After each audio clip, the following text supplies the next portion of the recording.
11th chapter, the 31st verse. And Terah took Abram, his son, and Lot, the son of Haran, his son's son, and Sarai, his daughter-in-law, his son Abram's wife. And they went forth with them from Uz of the Chaldeans to go into the land of Canaan. And they came unto Haran and dwelled there. And the days of Terah was 205 years, and Terah died in Haran. Chapter 12. Now the Lord had said unto Abram, get thee out of thy country, and from thy kindreds, and from thy father's house, unto a land that I will show thee. And I will make of thee a great nation, and I will bless thee, and make thy name great, and thou shalt be a blessing. And I will bless them that bless thee, and I will curse them that curses thee. And in thee all the families of the earth be blessed. So Abram departed as the Lord had spoken unto him, and Lot went with him. And Abram was 75 years old when he departed out of Haran. And Abram took Sarai his wife, and Lot his brother's son, and all the substance that they had gathered, and the souls that they had gotten in Haran. And they went forth to go into the land of Canaan. And into the land of Canaan they came. For a moment, unusual for me, but this is going to be a statement. You can't take where you are, where you're going. You can't take where you are, where you're going. So many times, I believe that churches would be filled up if individuals who heard the Word of God could bring their character, their person, their ideas, their philosophy into the church with them. I just believe that every church would have more members than what they would have seats if people could bring in the way that they think, the way that they act, the way that they conduct themselves, the group of people that they like, and the things that they like doing. I have found out in my life that we as human beings, we just don't like certain things in certain people, doing certain things a different way than us. This particular sermon today, lesson today, we find that God's people, his creation, had gone so contrary against him.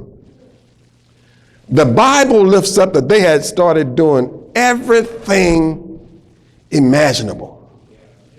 In other words, if the mind could think it,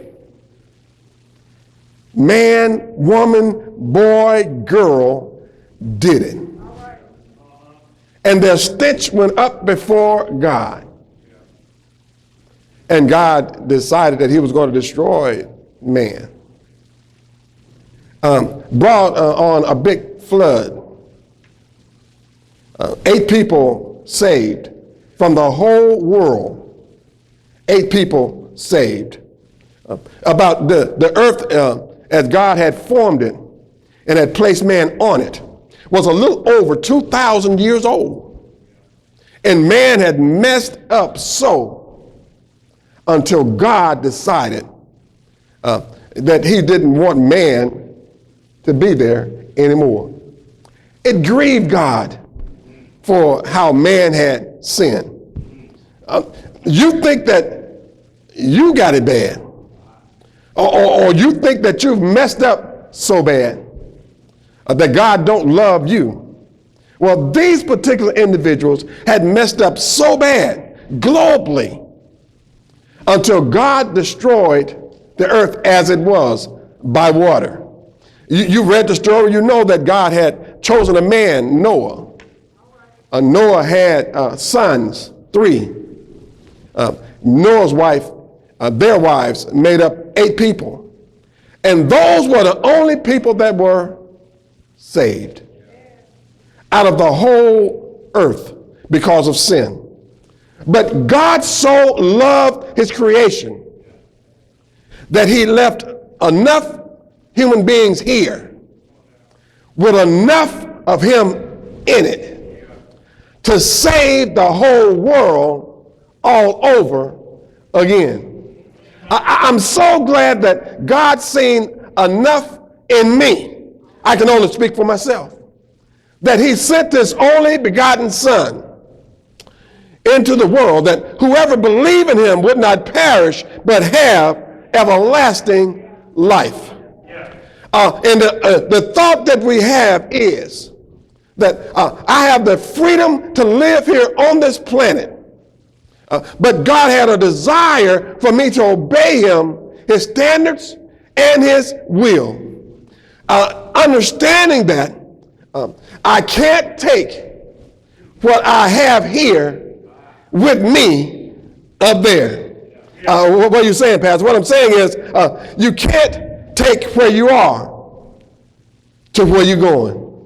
No matter how much you achieve or accomplish on this side, you can't take where you are to where you're going. No matter how many friends you have on this side, you can't take where you are where you're going. But we have a tendency to always want to carry something along with us. For those individuals who fly, even the airlines have grabbed on to this philosophy. They tell you that you can only carry on so much. There have been those who have tried to carry on small bags and press a whole lot in them because they say that you can carry on so many bags. Well, they got you coming and going because now what they've done and what they've created a system whereby they weigh your bag, which means that it's not so much how many bags you have, but how much your bag weighs. We always trying to take a little bit of where we are to where we're going. We would be a whole lot happier as Christians if we could take our philosophy of what's right and place it into the church that God has already established as righteous and be a part of a system whereby now we are happy.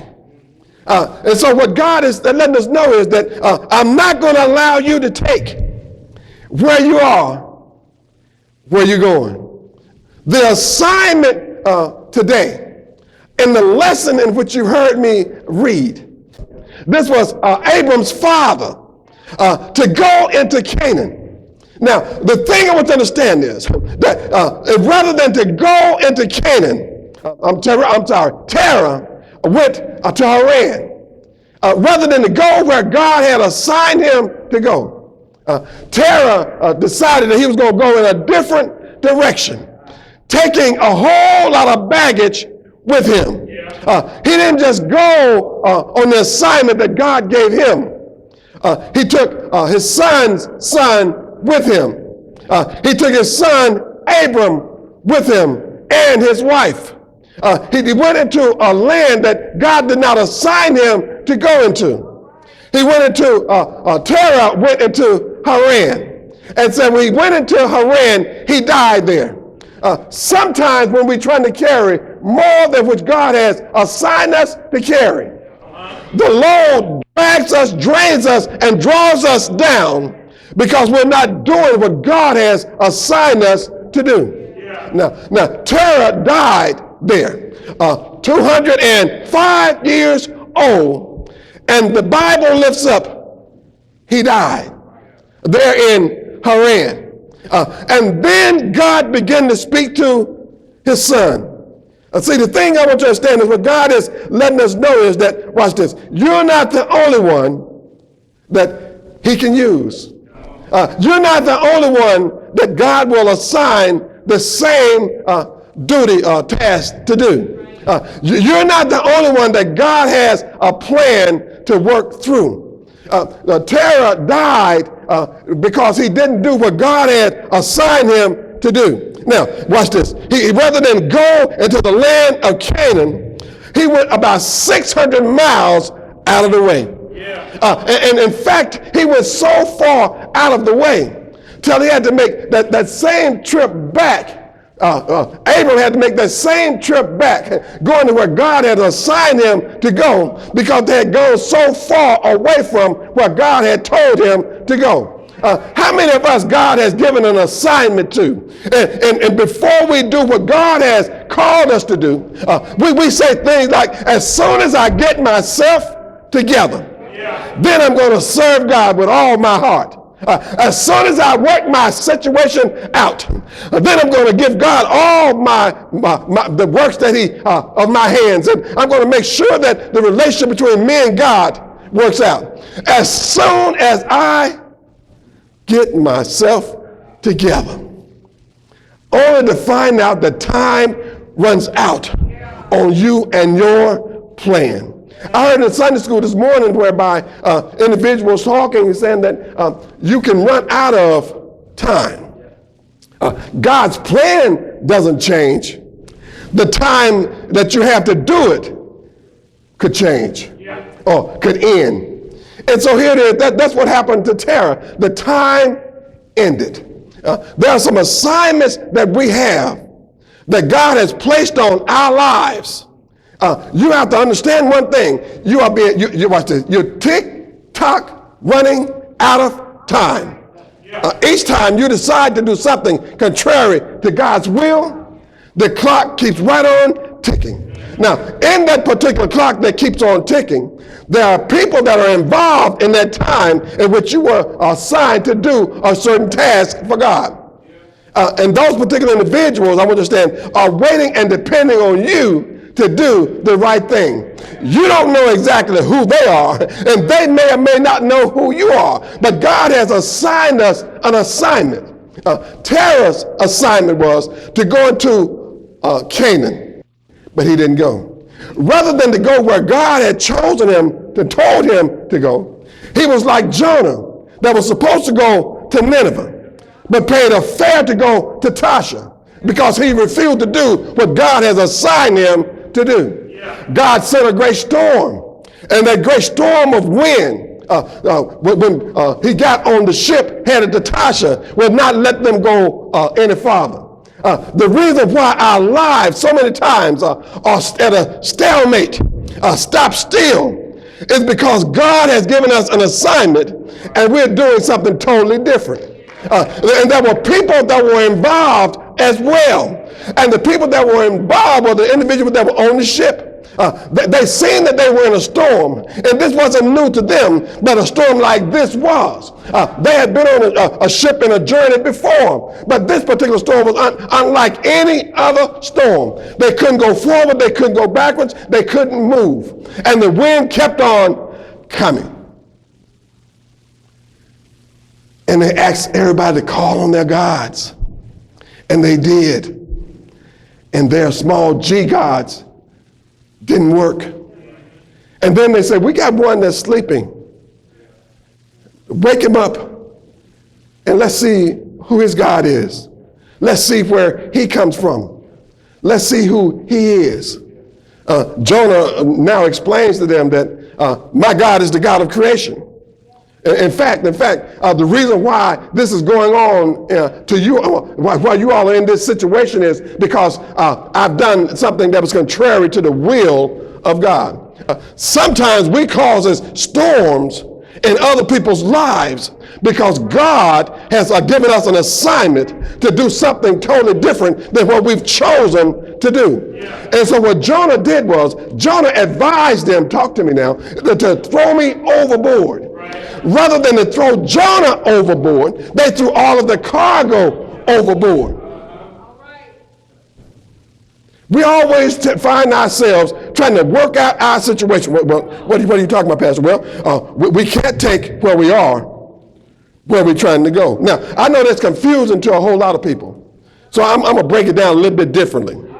You can't remain the kind of person that you are and expect God to operate with you and the person he wants you to be. That's right. In order for you to be in the company and the presence of God, God's not going to change. You're the one that has to change. So you can't take all that baggage with you. You can't take where you are, where God wants you to be, or where you're going. And so here it is. We find that Terah took his son, his grandson, his daughter-in-law, and all that they had to Haran. He died there. But God's plan went on.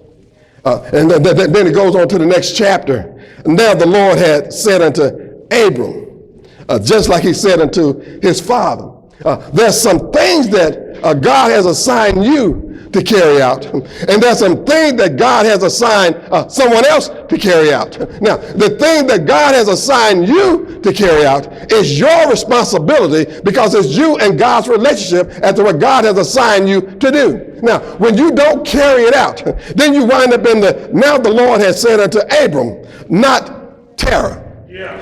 Get thee out of thy country. In other words, don't make the same mistake that your daddy made. Don't make the same mistake that the one before you had made. Don't step into the same trap that the one before you has stepped into. Get thee out of thy country and from thy kindreds. In other words, watch this. Here's what he said. Not just leave your country, but also leave your kindreds. In other words, what he's saying was, look, leave Lot where he is. Watch this. He was taken from Oz and now brought into Haran. Now, here's the assignment I want you to understand, Abram. Now, leave your country and then also your kindreds. And watch this. And leave from your father's house and go into a land that I'm going to show you. Now, what he was saying to him was, leave all of your kindreds. Leave from the country. In other words, you got to leave from where you are to go to where God wants you to be. Now, leave all your people, your kindreds there as well. And leave your father's house. And what they're saying right now, his father was already deceased and gone on. What he was saying to him is, all the things that your father stood for, the thought, the process that your father had, the way that he had disobeyed me, leave all that there in Haran where he's buried. And then I want you to watch this. And you're going to go into the land which I'm going to show you. In other words, the amazing thing about God is this, that God will take us and place us in a situation, and we find ourselves in a situation that's all new to us and can't figure out why it is that we're here and what am I supposed to do while I'm here. Now, he didn't tell him anything other than a land that I'm going to show you. See, the thing what you understand is, if we follow God long enough, he'll show us everything that we need to know. If we follow God's instructions plain enough, he'll show us how to work our situation out, whatever it is in our lives. Wait a minute. And then watch this. And here's what it said. And I will make of thee a great nation. In other words, what he's saying is, watch this. You and Sarah, because Abram and Sarah was one person. Nowadays, it wouldn't have worked that well because Sarah wants to be her own person. But in the Bible days, I'm talking about when man was doing it God's way, they were both one person. And I will make of thee a great nation, and I will bless thee. In other words, what he said, what God was saying to him as he said to us, I'm going to bless you. And what we have to understand, watch this, the blessing that comes from God has nothing to do with our ability. The blessing that comes from God has nothing to do with our intelligence. The blessing that comes from God is solely comes from God, and it depending on God's will for us as to how we receive what God has for us. But so many times we want to help God out. And I will bless thee, and then I'm going to make thy name great. In other words, folk gonna read about you in 2023 because you still gonna be a great man. Your name will be great. Even at the Mount Moriah Missionary Baptist Church in the city of Indianapolis, people still gonna call you great. And I will make of thee a great nation. Wow. In other words, you're not gonna be just one person. You're going to be a great nation. Now, he had a problem. His problem was his wife was barren. His problem was his wife couldn't have children. But God is telling him, I'm going to multiply you into a nation. And you're not going to just be a nation. You'll be a great nation. Now, isn't it amazing how we've been trying to work something out? Isn't it amazing how we've been trying to work things out on our own? And all we got to do is just stand still and know that God is God and watch how God work our situation out. And it doesn't matter what the doctors say. It doesn't matter what the judges say. It doesn't matter what your bill collectors say. It doesn't matter what your situation is. When God is working it out, God works it out in his time. And I can assure you one thing. When you look back over your life, you'll be assured that you give God all the victory on how he did it, because there's no one else could do it but God. The situation that I was in, that nobody could work it out but God. She was barren. And there was no surrogate mothers then. No, nobody could carry a child for her. She was barren. She couldn't have any children. God had locked up her womb. Now, see, the thing I want you to understand is sometimes we want things today, and God is preparing you for tomorrow. Sometimes we find ourselves wanting it right now, and God is preparing it for after a while. And so what God is doing is God is preparing us for the blessing that he already have for us, as he prepared the blessing for us to endure or to be blessed with. So we find here that Lord says, I'm going to make of thee a great nation, and I will bless thee. I will make thy name great, and thou shalt be a blessing. Isn't that something, how God blesses us not just for us, but he also blesses us for other people?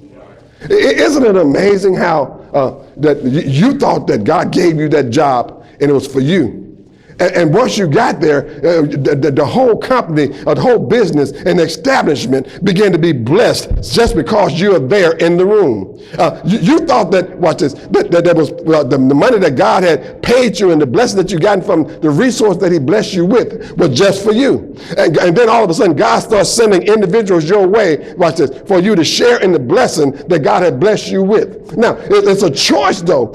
You have to make a choice as to whether you're going to do the will of God or whether you're going to do your own will. See, but we have to come to the place of knowing that no matter how much blessings, how many blessings I have on this side, I can't take where I am, where I'm going. And so therefore, I'm not like the man who kept on farming and packing things into his barn until his barn was overfilled. And then he said within himself, I believe this is what I'm going to do. I'm going to tear down my old barns and I'm going to build new barns. And I'm going to place all of my goods into these newborns. And then God said to him, well, not so.